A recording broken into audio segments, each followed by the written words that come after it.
you for joining me for part 2 of top 10 signs that you are dating a narcissist.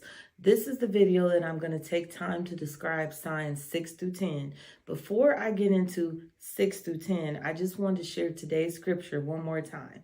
So for those of you who maybe have missed the first video, or in case you're accidentally watching the second video first. So today's scripture is brought to you by Proverbs 12 and 15. The way of a fool is right in his own eyes, but he who heeds counsel is wise. And this is the King James Version for anybody that's inquiring. So thank you for that. And let's get into this video today. So let's talk about sign number 6. Sign number 6 that you could be dating a narcissist. Okay. They build relationships that feed their ego, and they tend to be braggadocious. They have to have a lot of praise, a lot of admiration, and a lot of glory. All I can say is that this person, so there's some of them, like I said in the last video, that some narcissists can be antisocial and recluse. And the ones that are more antisocial and recluse, they may not be someone that wants all the praise, honor, and glory in public. You know, like maybe sometimes they can crave it secretly, but they may not be someone that is likely to receive all the public admiration just because of their personality. So, but I will tell you that they're going to want it at home. This is someone who's going to want you to keep praising them. They're going to want you to keep telling them that they're doing such a great job, or that they are, a really good partner, a good spouse, whatever you want to call them. They want praise. They want constant praise, constant admiration. And that goes across the board. For the ones who are very charismatic and very outgoing and social butterflies, they want it as well. They tend to, crave it more overtly and, want to be praised in front of other people. Also, I would say is that a lot of times their public image is a facade. So I don't want to just stereotype and say only the ones who are social butterflies, but there's some that are extremely outgoing. They're people persons. They seem to get along with everybody. They for the most part, they appear friendly and they appear like just really good people. But when I say it's all a facade, is because that's their public image. They have a public image to obtain. And this is especially true on social media, because there's a lot of narcissistic persons, and I'm only, giving my experiences from dealing with men, that on social media, they want people to think they are the best husband ever. They're the best boyfriend, the best father, the best son, the best whatever.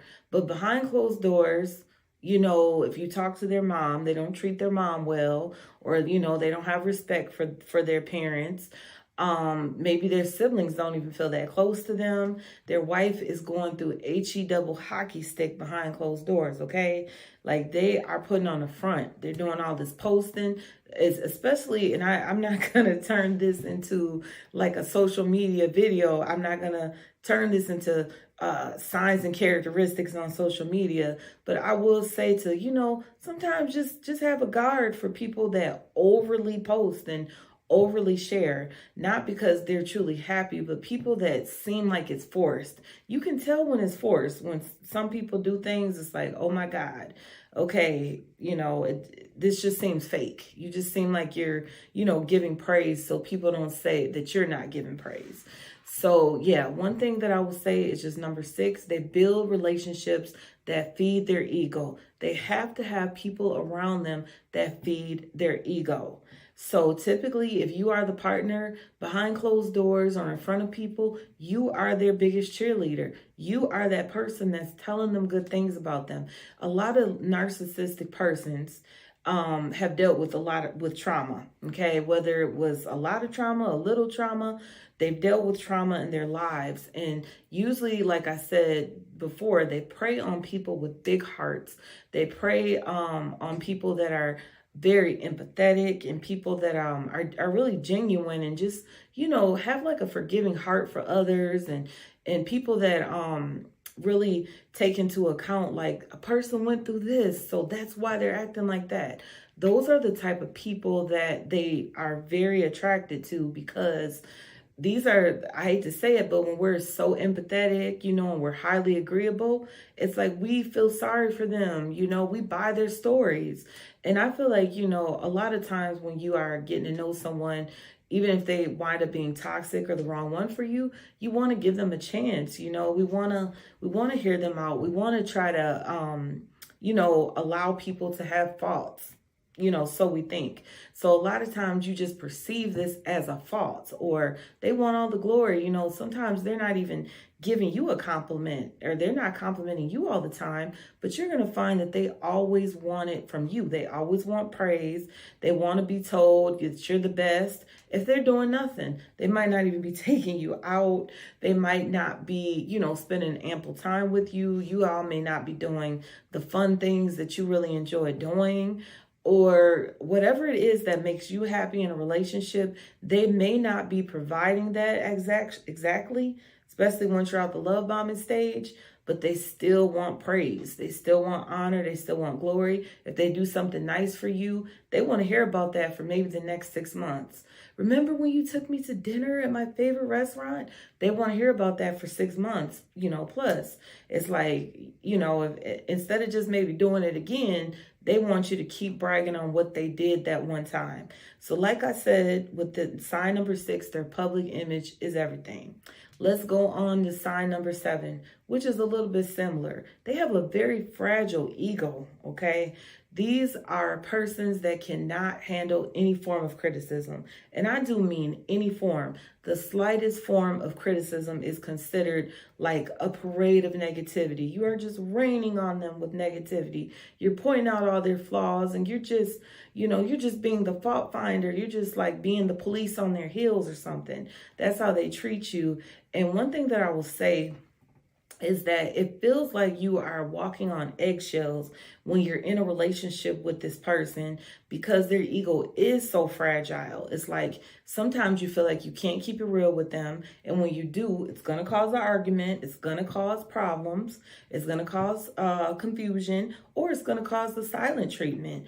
I mean, one thing about narcissistic persons is they know how to evade conversations that they don't want to have. So a lot of them tend to either walk away. Like this might be someone that'll just walk away from the conversation, and they just basically ignore it, like, oh well, it doesn't even exist, not happening. Or they respond with hostility, or they want to get a reaction. Like they have to do something that gets a reaction out of you. And the reason why I say you feel like you're walking on eggshells is because you feel like you just can't truly be yourself, because when you're truly being your authentic self, it's causing problems for them. It's always you guys are always going to be at odds or in some kind of conflict. And once again, like I talked about with family members and friends, let's say your family members or your friends are noticing that they're giving you subpar treatment, or they're noticing that this person is not right, and and they're seeing it in action. They cannot handle that type of criticism. They get extremely defensive. And then of course they're going to tell you why they're not going to your relatives' houses anymore, and they're not welcomed. And they're going to have a list of things to say about it. But just know that this person is overly sensitive. When you have a very fragile ego, you are so sensitive. Like anything that someone says that's not lifting you up or whatnot is negative. Another thing that a lot of narcissistic people tend to say when they know, I hate to say they know it's them, but they'll pretend, I don't need that negative. I don't need that negativity. You're bringing down my vibe, all them negative vibes. You're destroying my vibe up in here, or, keep that to yourself. Like they'll try to act like you confronting them about something that they're doing or something real is negativity and killing the vibe, and you're just bringing those negative vibes around here, when truthfully you are just trying to express yourself and let them know how you're feeling. So that's one thing that I will say. Sign number 7, if you notice they have a highly overly sensitive, fragile ego, this is another sign. So before we go on to sign 8, if you haven't already and you're still listening and you are enjoying this, or if it's resonating with you in any type of way, can you please hit the like button? Can you please hit the subscribe button? And then please be so kind to press the bell notification. So just so you can be notified when I post new content. All right, so number 8. So just to let you all know, this video is going to be a lot shorter. I know the first one, signs 1 through 5, was quite lengthy. I had a lot to cover. This one's going to be a little bit shorter, but I have a lot more content coming. So please be patient and please bear with me. And I don't want to overwhelm you all with videos that are just way too long. But it's until, you know, we're like going live and we're having like a live discussion. That's different. So number 8, sign number 8 is have difficulty regulating their emotions and behaviors. So one thing about narcissistic persons is they really hate hearing the word no. When you tell them the word no, or I can't help you, I can't solve your problem, to be honest, the word no is like kryptonite to a narcissist, because they feel like, how dare you? Kind of like, who are you to tell me no? Like, they feel entitled to things. Remember that false sense of entitlement that I talked about? So they feel like they deserve things that they don't deserve. They feel like they've earned it. They haven't done anything, but they just feel like for being their great selves, the great person that they are, even if that is not true, they feel like they have earned the right to, you know, ask you to do whatever they're asking you to do. So when I say that they have difficulty regulating their emotions and behaviors, a lot of times, you know, they're going to do things like the silent treatment. Or there's the ones that react with rage, you know, like they wild out on you, like they're yelling at you, they're cussing at you. And, you know, like I said, just wilding, just talking crazy to you out the side of their neck for little or nothing. And it could be just because you said no. Like they might ask, can I use your car tonight? And you're like, no, I don't want anybody using my car tonight. I just want my car to stay put. You know, it's bad weather out there and you said no. That caused World War III, you know, that type of stuff. Also pouting. So like there's some that may not, maybe, you know, let me say this. Narcissistic persons they all operate in different ways at different levels. They have common traits, but they express the traits differently. So like you may deal with a narcissistic person that's actually very respectful. So they don't yell, they don't curse you out. They don't wild out, because they know, especially if they're living with you, that's going to result in a speedily eviction. If that's going to result in them being evicted out of your environment, they know how to keep their cool. They know how to maintain a cool, calm, collective posture. But what they can do, instead of wilding out on you, you know, and arguing and yelling at you, is give you the silent treatment. You know, try to kill you with the silent treatment and pout. And then you ask them what's wrong, and they tell you nothing. And you're like, something's wrong. What's wrong? Nothing. You know, they just keep doing that to you, or they ignore you. They'll walk all around your house. They'll go sit down, make a plate with the food that you cooked and everything, but they will not say a word to you. What's most notable about them having difficulties regulating their emotions and behaviors is, you know, they're either going to make sure that it's very obvious that they're big mad at you by expressing it verbally in an abusive way, or it's going to be, you know, pouting and silent treatment and those type of things. But, you know, and when I get into the narcissistic abuse, I'm going to give more examples of, you know, some of that behavior and the argumentativeness. You haven't even done anything, and a person is constantly finding a way that you all need to be into it. And another thing, they never see that it's them. That's what kills me. It just blows me. They never see that it's them, that they're the problem. It's always you. You're the problem. So if you're noticing that in your relationship, that is probably another sign. Also, I would just say that another thing that they do is they try to belittle other people so they can make themselves feel superior. So within the sign of number 8, where I said they have difficulty controlling and regulating their emotions and behaviors, they typically like to put other people down. They got to find somebody to put down. Somebody has to be the enemy and they have to be superior. They're the good one. They're the smart one. They're the successful one. They're the one who makes good choices. This is all according to them. And it's either you or someone else is the foolish one that is always in situations because, you know, they found the weakness inside of you. And basically they take that weakness, that fault. We all have faults. Every last human being has faults. They take your faults and they exploit them. They put your fault on, like, basically on the newspaper, you know, so to speak. They put it on Front Street is basically what they do. So we can talk more about that when I talk about narcissistic abuse. Number 9, they lack empathy and the ability to truly feel guilt and remorse for others. And oh my God, to me, this is one of the worstest traits, because this is like, I'm just going to say, in worst case scenarios, narcissistic persons they will do some of the worstest things to you. They could be so dirty to you. They could just be grimy, dirty, harsh, do the filthiest thing to you. And I'm not talking about just cheat. They could go out and cheat, have a baby, bring you a disease, do all sorts of awful things. But then somehow, some way, you are supposed to be forgiving of that. You are supposed to look past it. They're going to say, baby, I made a mistake, blah, blah, blah. And you're supposed to just be good with it. You're supposed to keep on moving forward. You're supposed to look past their faults, forgive them quickly, and just say, it's okay. We can just keep going forward. That's like the type of responses that they expect. But for them, they don't have remorse for others. Typically, when they get caught doing something wrong, they're more upset that they got caught than they are with the fact that they hurt you. This is not someone who has your best interest at heart. Therefore, they're usually not upset.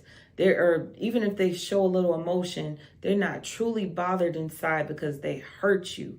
They're truly bothered inside because, man, now I'm about to lose my convenience. Man, now I'm about to lose access to using her car. Man, she about to put me out. Like those type of things. They're more worried about that. They're worried about what they're about to lose in the midst of hurting you. It ain't even just losing, you as a person. Also, I want to talk about, they are overly critical. They are some of the harshest, biggest critics ever. They have opinions for days and they have advice for everybody but themselves. They are very quickly to point out the faults of others. They're always quick to tell you about yourself. They're quick to tell you what you're doing wrong. Like, how you're not this, you're not that, and you need to do this, you need to do that. They typically give unsolicited advice, but for some reason, this is not advice that they're taking for themselves. They're not taking this advice. This only applies to you and your faults. And like I said, when I say they lack empathy, like I was just giving an example, I was in a narcissistic relationship and I was out of town. I was on vacation and I found out this person that was near and dear to me had passed away unexpectedly. And it's like, I was so sad.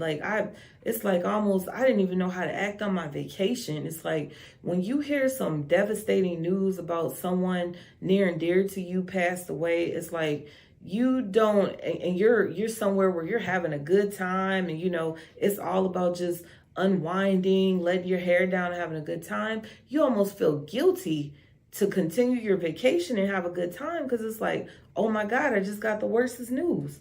I told this person mistakenly, what did I tell them for? That this person just passed away unexpectedly. Oh, sorry to hear that. I don't even know if they said that, but they literally were emotionless. They had nothing to say. Like, it wasn't no comfort. It wasn't no, how are you doing? Or nothing. It just lacked support. It lacked love. It was real lackluster. And, one thing I will say about most narcissistic people is they tend to be extremely superficial. They really operate on the surface. They operate on the surface of, I'm going to say kind of like vanity.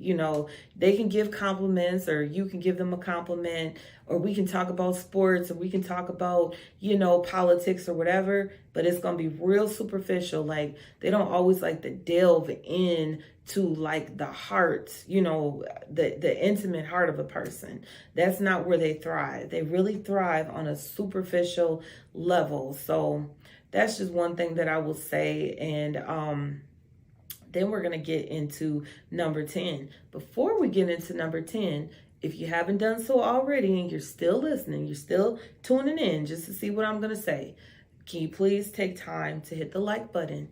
Because if you hit the like button, then other people will find out about this video, and then other people will receive this information that may really need it. So it may be you don't need this information, but there might be somebody somewhere out there that really needs this information. So we want to help them to get it. Next thing I want to ask is if you'll be so kind to subscribe and hit the bell in the corner to get the notifications so you will know when I'm getting ready to post content. You'll always receive a notification that I just uploaded a new video, unless I'm going live with my future audience.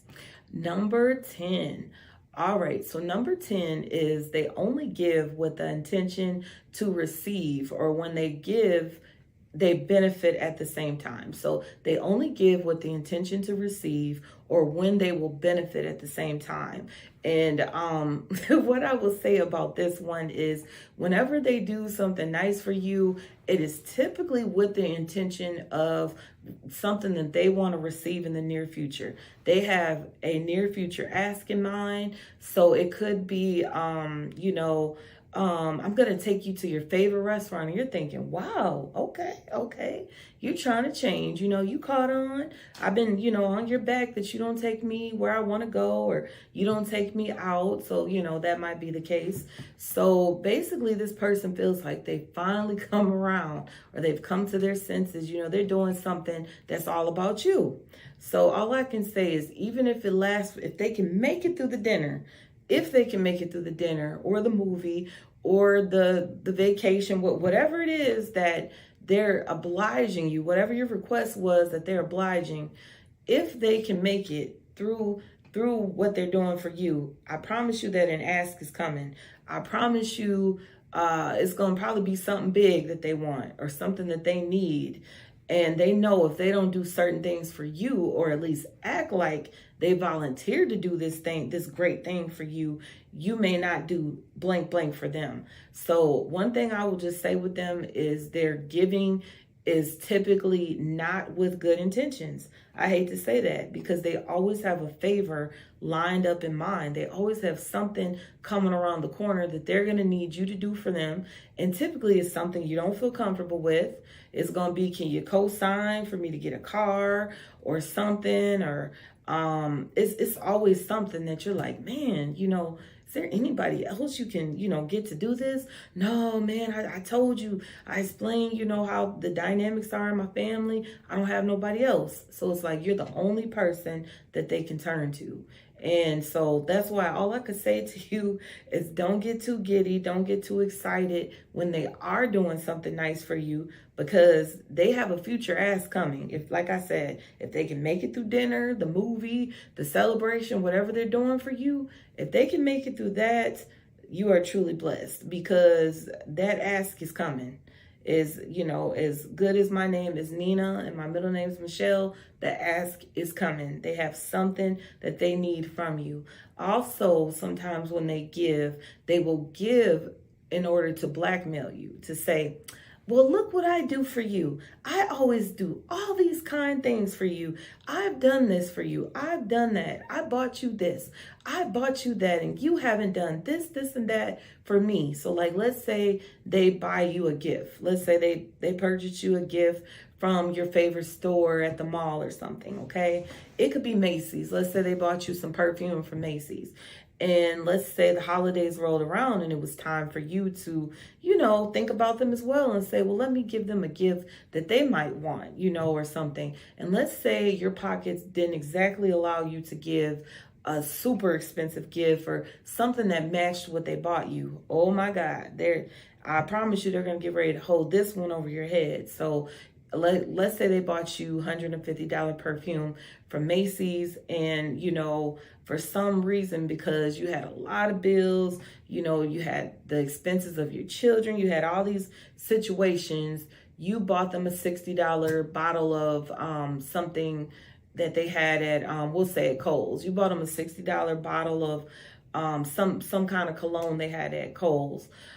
they are going to find a way to like hold that over your head and basically belittle you and, you know, put you down because you didn't give at the level that they were able to give at. I've seen that happen a lot of times with narcissistic persons. Or they want to hold it over your head to make it seem like they are such a giver, they are the blessing, they are the good one, and you are the one that doesn't know how to give, you don't know how to reciprocate, and you don't know how to treat people. So that's the gaslighting. You know, you see how it all goes together. But once again, like I was saying, a lot of them unfortunately give with the intention to have something that they are going to benefit from at the same time. Another example I'll give to you is I was in a narcissistic relationship with a person who I would just say they really, really love to eat. They ate, they had a really big appetite and they love to eat. Okay. So basically they would sometimes, it was really sad that I was paying for most of the food, even though they, you know, are the ones who love to eat. But one thing I will say is sometimes they would volunteer if they had any kind of extra money to take us out to eat and let's go to their favorite restaurant. So when they are blessing you, that's another thing. When they bless you, it's got to be their favorite restaurant. They have to be in control. It's got to be their favorite bar, or it's got to be the place that they feel comfortable at. It can't be your suggestion or your idea. Like you could tell them, here's my top 3 favorite restaurants. Choose one of these 3 for us to go out. It does not matter that you told them that you have a top 3 restaurants. They are going to go ahead and let you know that I'm going to take you to my favorite restaurant because I have a taste for this tonight. It typically goes by what they are craving, what their desire is, even sometimes when it comes to taking you out to eat. And one thing I can say is that us women love a man with a plan, first of all. So shout out to these great men out here that are men with a plan, men that plan dates. And so I'm not speaking about men who plan dates and they say, well, date number 2 is going to be here. Date number 3 is going to be at bowling. That's not what I'm talking about. I'm talking about when you're with someone who has learned your habits. They're learning things about you. They learn what you like. They know what your favorite food is. And the only time you guys get to have your favorite food is when you're paying for it. Like, so if you go out as a family, and you say, I got it, I'm paying for it tonight, we're going to Benihana. Okay, now we're going to Benihana. And they enjoy every last bit of it. But if you said, you know, I like for you to take us to Benihana, now that's going to be a problem. That's going to be too much, you know, that type of thing. So people that once again, like I said, if they do give, it's because they're benefiting at the same time. They're getting something out of it. So if they give you a gift, that they're going to get something out of it. So it's like a gift that that both of you are going to share. That's the type of gifts that they like because, oh, we can both use it. And then they make sure that they use more of it than you do. Or if it's some kind of gift of food, they make sure that they eat more of it, eat most of it, and you might barely get little to none. It's that type of thing. So like I said, they always have a future ask coming. So don't ever put it past you. The future ask is coming. So if you didn't know it's on the way, it's on the way. And once again, unfortunately, their giving is typically with the intention of receiving something that they want in the near future or immediately. So they know if I don't do these things for her, or, you know, if I don't do these things, this person's less likely to give certain things to me. So I'm just going to start by covering all 10 signs, just covering the titles for those of you who made it to the end of the 10 signs that you are dating a narcissist, most likely.